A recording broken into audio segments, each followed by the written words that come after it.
Welcome back to the show, everybody. We got a great one for you this morning.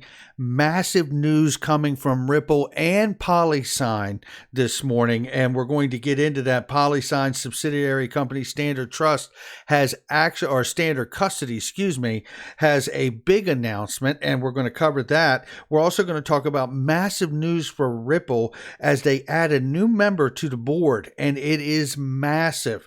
And here we're going to look and hear from a former SEC chairman or lawyer who says that a Gary Gensler SEC is not backing down from the lawsuit.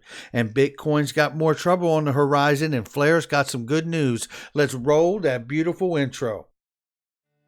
This is Digital Perspectives with Brad Kimes. Subscribe for new content notifications.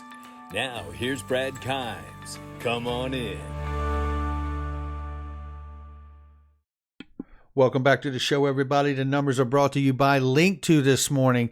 Private investing made simple, everybody. If you want to get into buying SPVs or private equity, this is the place to do it right here. If you're not financially qualified to be accredited, you can take the Series 65 test. They have a coupon code for you with Exam FX. I have all the links in the description box, and they're just adding new products like Rubric, Automation Anywhere, Standard Cognition, and ThoughtSpot, as well as the usual things we see, which would be like Kraken. Keep a lookout for that, or Uphold, maybe even some more Ripple in the future. Keep a very, very good close eye on all of this stuff. But no longer are there any excuses. You too can become certified to play in the private equity game. So make sure you check that out in all the links. Let's go ahead and take a look at price, because price got moving this morning. Yeah, we were down in the low 150s this morning, and it just jumped. It was jumping by 2 and 3 cents while I was putting the news together. I just wanted to go and start recording right then, but we had to keep it going to put the show together. Right now, let's look at it. We're at 2.3 trillion for the cryptocurrency market cap collectively. That is a massive number. More than $1 trillion is sitting at Bitcoin's doorstep. Congratulations. $55,301.30. Ethereum, well over $3,000 now. $3,376. It's up 25+% on the 7-day. XRP got flipped from the number 4 spot to the number 5 spot, courtesy of the dereliction of duty by the SEC and intimidation tactics. Here, Dogecoin, really is the equivalent of a digital pet rock. Be careful, everyone. If you're in a dark room and you turn on the lights, if Dogecoin is that dark room and turning on the lights is actually looking for a use case or a partnership, you won't see any. Careful. That's all I can say is be careful. Up 109.49% on the 7-day. Congratulations to everybody. I hope you're not one of the ones holding the bag when everybody else realizes there's no use case and no partnerships. If it had any, I'd be all into it. But, that's just me. Everybody's got to do their own thing. Some people like to chase green candles. XRP coming in at 157. As I said, it is up 8%, now 7.5 on the 24-hour. And a lot of that, quite honestly, was happening just in the last few minutes here. We are up 7.12% on the 7-day. As you can see, as I said, most of that is just in the last hour or so. So pretty interesting what's going on. Let's look at the range here. What did we see? We saw that we ranged down to 134 here, and even I think a little below that overnight, but nevertheless, we're ranging right now between 134 and 158. Let's keep an eye on that. 133 was a point of support for us that we were looking for, and it does look like we've gone down and touched that area. So we'll keep an eye on it. The new all-time high should still be in our sights, as the chart experts tell us. So here we go. Michael Val 5 Link says Binance Coin becomes $100 billion cryptocurrency. My goodness. Shout out to CZ Binance and everything they're doing. Now, Binance US is different than Binance, right? So we have to be very clear that Binance is different than Binance US. The CEO of Binance US used to be Catherine Coley. Shout out to her. It is now Brian Brooks. So CZ Binance controls Binance Malta and the Binance coin, as I understand it. But that is one hell of a mark for a number there. So Now, let's take a look at this because, we've been talking on this channel about the problems with proof of work. Bitcoin happens to be proof of work. Bitcoin, I'm not trying to be negative towards Bitcoin, but if we have to look at coins, we have to look at the upside and thousands of percent gains, and we have to look at the downside of what could hurt those gains in a particular situation. And in this one, it says Bitcoin miners brought in $56 million per day in April. Well, then what am I talking about? Well, I'll tell you right here. Crypto miners in New York may be subject to a forced 3-year hiatus if the latest environmentally focused bill passes in the state Senate. There's really only been a couple of us out here that have been talking about this issue about the mining and the proof of work and how it has an enormous carbon footprint. It uses an enormous amount of energy. And with the world collectively in agreement and alignment to move to a greener world, greener economy, which I don't think is a bad thing, this really puts a heavy focus on Bitcoin because it is proof of work. Well, it was just a few days ago, Chris Larson even suggested that Bitcoin should abandon proof of work and move to a proof of stake. And then it was just a day or so ago that we heard from Craig DeWitt from Ripple, who said what we say here all the time on this channel, that proof of stake is like a parallel move because then you have scarcity when you're locking things up so much. And when you lock those things up, you're going to create even higher and more gas fees for the Ethereum network. So the question really gets difficult with things that are proof of work. And we know that Ethereum is proof of work and switching to proof of stake. So, and then we even heard Stephen Thomas say a few days ago that Codius is alive and well, which is the most advanced smart contract network on the planet. And he said it is superior to Ethereum 1.0, which is proof of work, and Ethereum 2.0, which is proof of stake. So there's a lot to talk about here as we move forward here. Let's keep going. This says, meanwhile, in other news, PJ Royster sent me this too, and so did Michael Val 5 Links. A company paid an employee for his work done in cryptocurrency. However, after the price of cryptocurrency skyrocketed 700%, the employer wants the coins back. Offering to pay the employees in US dollars instead. Oh my. See, this is why it doesn't work as money, right? Because the reality here is if I go buy the Lambo and I pay you in Bitcoin, which they may take right now, and the price goes down, $1,000 a coin, is the Lambo dealer coming to me for the difference? Or in vice versa, if I buy that car and I pay directly in that crypto asset like Bitcoin and it goes up $2,000 a coin, do I go back to the dealer and ask for the difference? This is pretty straight ahead here. This is why the central bank digital currencies, the CBDCs, the digital dollars of the governments of the world will be the on and off ramps. Because you will use your Bitcoin to pay for said item or labor, and that conversion will take place at that moment for that amount of money, and then you will pay the employees. So then you could see a situation where you're waiting for the price to go up really high, and then you pay whatever bills you got to do, right? Because if you pay when you're down low, you're like actually carving into your holdings or your bags, right? But this is not a solution making, and none of this is money at this point yet, right? And I think that's a clear sign to that. Flare community here has breaking news. Bitstamp Exchange have now started actively exploring support for 12 cryptocurrencies. And guess what?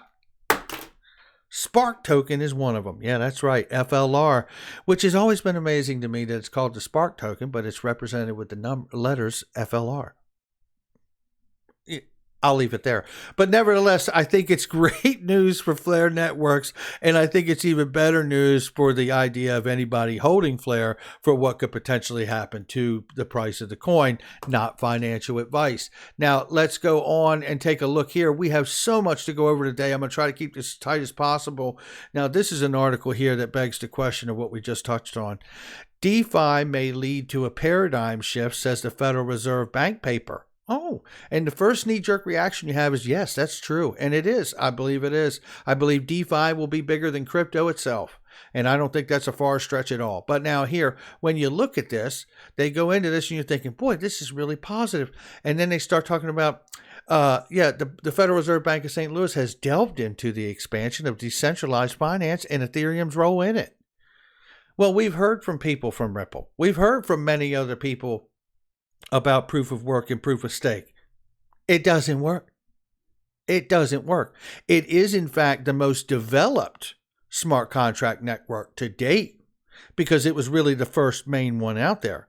And shout out to Vitalik Buterin, who spent 2 weeks on Stephen Thomas's couch working at Ripple for a little bit to get the information I believe he needed to go off and create Ethereum, because that, to me, is what happened. DeFi may lead to a paradigm shift in the financial industry, potentially contribute towards a more robust, open, and transparent financial infrastructure. And I get all of that. I'm not going to read this whole thing to you. The question really here comes down to, even though they're experimenting and looking at the Ethereum network, look a little further, because the gas fees for proof of stake are a problem. And look, I don't mean to be negative towards it. If we're being fair here and just, in full disclosure, the SEC suing Ripple, claiming that the sales are unregistered securities. There's pros and cons to every token in the journey the path that it's on. We're just looking at it. We're not trying to beat it up, right?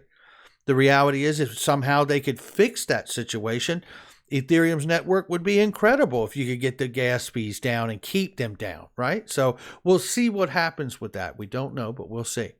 I do believe, however, that it is a bigger problem, even with proof of stake being an issue, that Michael Val 5 Links shows us here that a cryptocurrency-related malware program has been advertised on the darknet forums as the leading way to make money in 2021, and it steals Bitcoin and Ethereum.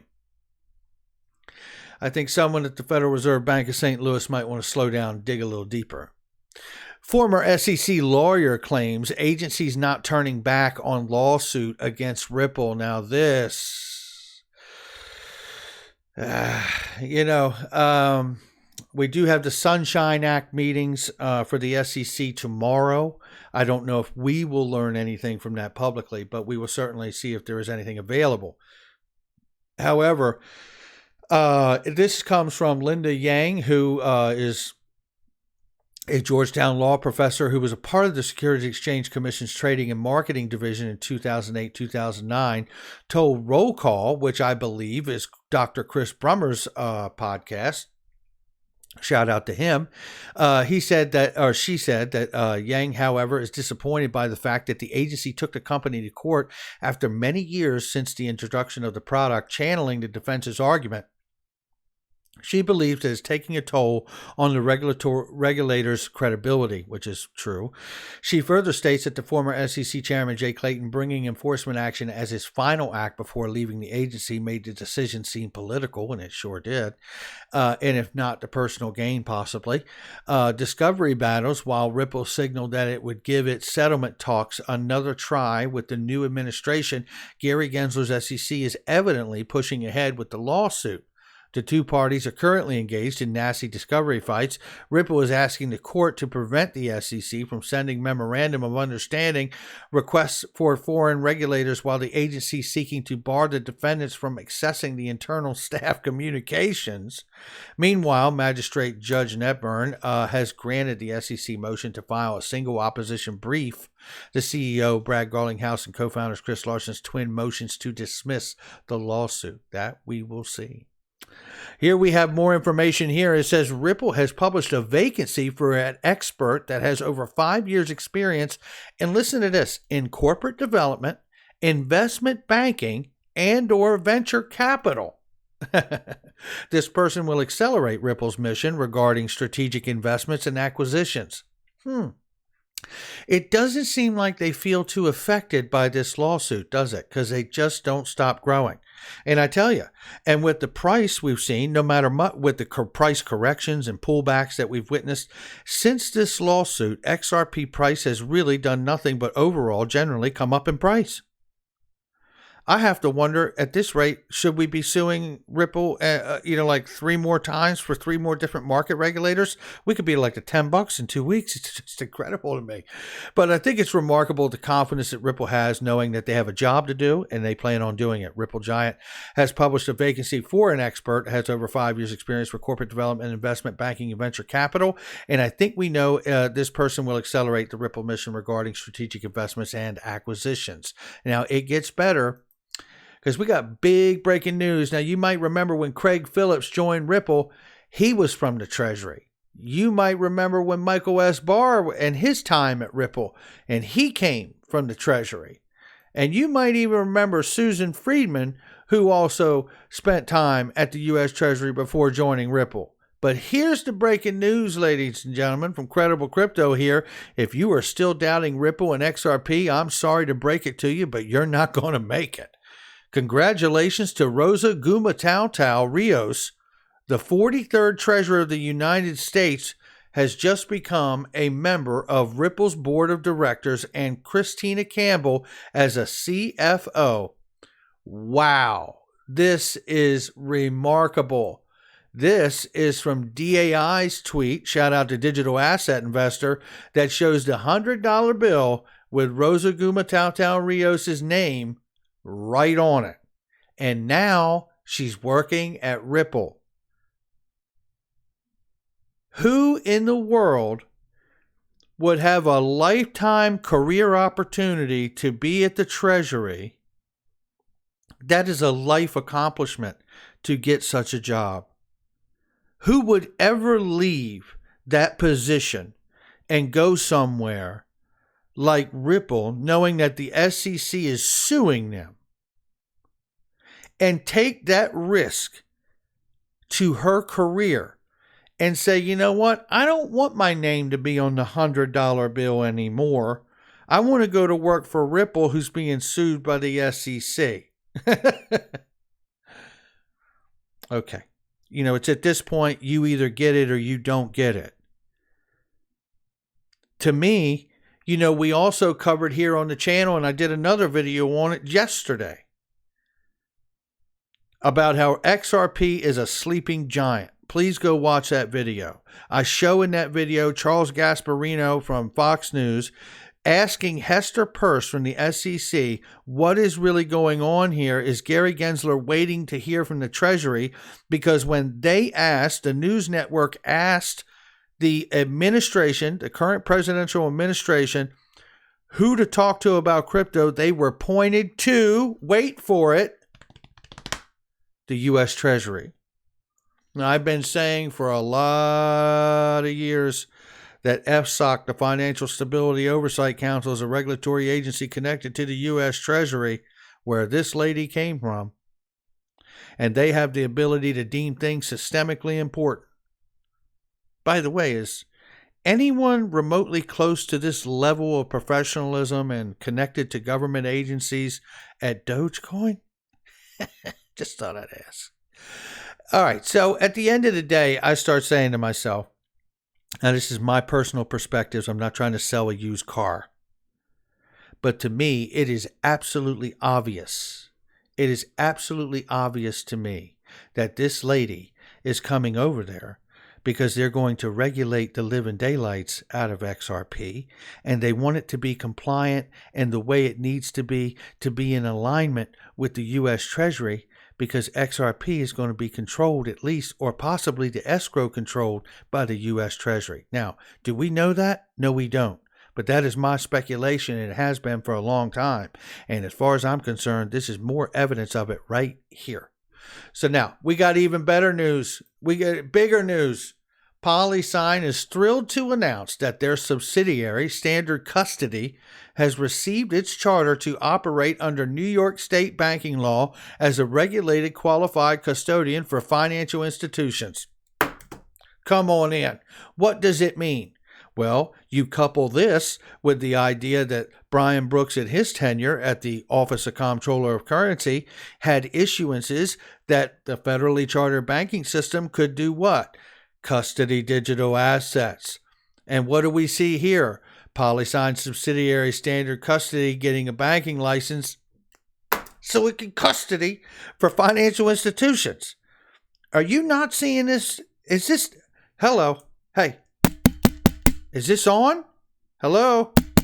Do you see what's going on here? We got people from the U.S. Treasury coming over to Ripple board. We got an extension of David Schwartz and Arthur Brito's PolySign subsidiary company getting a banking license to custody for financial institutions. Oh, we might have to get DAI's son to draw another picture. Here we go. This is more evidence of just how exciting the project of PolySign and Standard Custody is to David Schwartz. This is from way back in the day where he gave a conference, and listen to how excited he is to talk about, or wishes he could talk about it. Listen. How does PolySign plan on solving current issues with digital asset custody? For example, the cryptographic... It'll get louder. Access to all funds. Once the secret's stolen or lost, one's going to be recovered. God, I really wish I could answer that, but I'm under a non-disclosure agreement with PolySign, and because they're in stealth mode right now, I don't know what I'm allowed to tell you. I can tell you that they're in the custody business, and of course I can tell you that they're doing it like an amazing way that, Arthur and I are behind this, we're the lead guys on the technology, and obviously we're doing it, we think we're doing it right, but unfortunately, I don't know what. I really wish I could tell you because it's so freaking cool. I'm busting with wanting to tell people what we did, and they're like, "Oh no, we're still in stealth mode. It's still non-disclosure." So unfortunately, I cannot answer that question. But I feel really. And there you go. And if it's got him excited, it should probably have all of us excited too. That's going to do it for me. Make sure you watch out for the second video. We got even more news. We're going to talk a little bit about price and some other things that are happening out here in the space. Before I go, remember, I Trust Capital is the best crypto gold IRA on the planet, bar none. It's not just my thought. It's not just an opinion. That's a fact, Jack. Make sure you check out the link in the description for that. And right now they're running a special where you could get 7 months for free. So make sure you look into that. And I will catch all of you on the next one.